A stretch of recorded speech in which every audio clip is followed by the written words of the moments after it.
this is no joke, but I'm going to tell you, we've had zero side effects from this with almost 3,000 patients. And what will happen is if you're really sick and we do an infusion, you might feel nauseous, maybe 1 to 3% might feel that. But this is a super safe way of doing things. And if you do have lung issues, it's a really great way to get help. Yeah, it's incredible. What's like the typical treatment arc? Somebody comes to you, walk me through step by step, somebody coming to you and ultimately walking away having had a treatment. Yeah. So if you're in your car listening to this or, out walking, if this sounds like it's something you want to do your research, do your best, go to our website, centerforwell.com. We can talk about that later, centerforwell.com.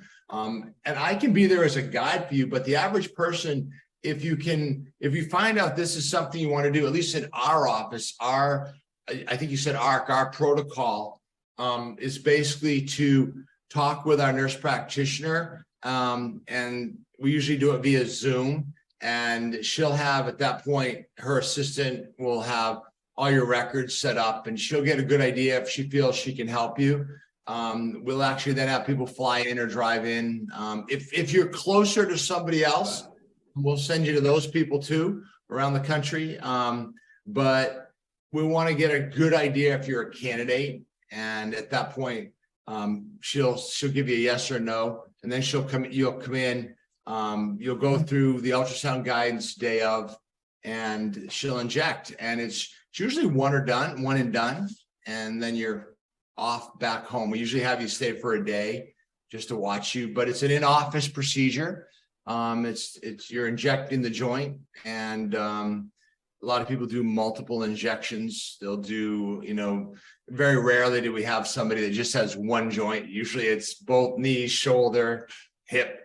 And then they'll come in that way. But it's, I think, the biggest thing we help are knees and shoulders for the most part. That's our bread and butter. What about backs and hips and stuff like that? Yeah, so we'll do that ball and socket joint a lot.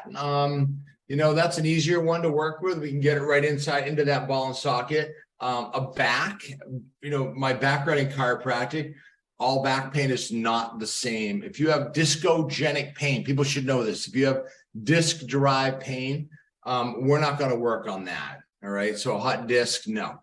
There's the spinal column and your central nervous system is protected by the blood-brain barrier. It's basically the fecal sac.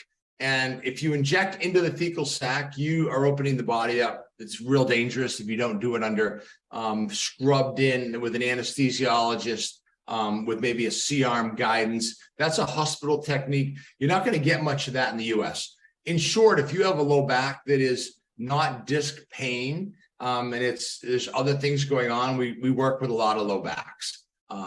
Just like if you go to a chiropractor and it's a type of pain that they can help in 3 to 6 visits, those are the type, and it keeps coming back over and over, and you're going a lot, but you do get results from the chiropractor, those or the acupuncturist, but it's just not, it doesn't hold. Those are people that we would help. Yeah, amazing. What about people who've had fractures in the joints themselves? Yeah, so you say fracture like a broken bone? Yeah, like a broken acetabulum or, dislocation in a fractured acetabulum. And then, they're probably going to have some kind of arthritis, et cetera. Maybe they've had a reconstructive surgery and they're looking to try to prevent, they're an athlete and they're looking to try to prevent this understanding that by 60, 70, 80, they're going to have probably pretty brutal arthritis. What can they do now at age 40 or 50 to try to, better improve that and also prevent the, onset of arthritis down the road? Yeah. So you fractured an acetabulum, right? Your shoulder, or you basically, you're going to probably have soft tissue injury if there's still pain down the road. So if you're 2, 3, 4 years post and you're 40, 45, you probably have early arthritic formation settling in, right? So yeah, we would inject that area, not to fix the bone, but to fix the the rust that is trying to tell your body not to utilize that joint. And that's really what's happening, right? Is that the body is starting to starting to lose mobility because the body's saying, it has an innate intelligence that is saying, don't use me, I'm broken, right? And so rust, i.e. arthritis forms, that's when we would go in and work on the joint. Now, I got to tell you, I wrecked my, back to stories, there's always a story. When I was 19 years old, I was at Springfield College and bet a guy during a snowstorm that I could throw a baseball farther than him. And I too had, like my father had shoulder issues for years. It got to a point where I couldn't do a push-up about 6 months ago. Now I can do 50 of them, right? If I cheat a little bit. But what the story is this, when they went in and looked with ultrasound, I thought it was rotator cuff, but I also had an AC joint issue too. So it was just, you typically don't get one area. Over time, you start to adapt to that mobility and you start to do things differently and you load up other areas. So quite frequently, people are going to come in with a broken whatever, and then all the tissue around it 10, 15, 20 years post will start to be damaged too. So that's why we have to look at everything.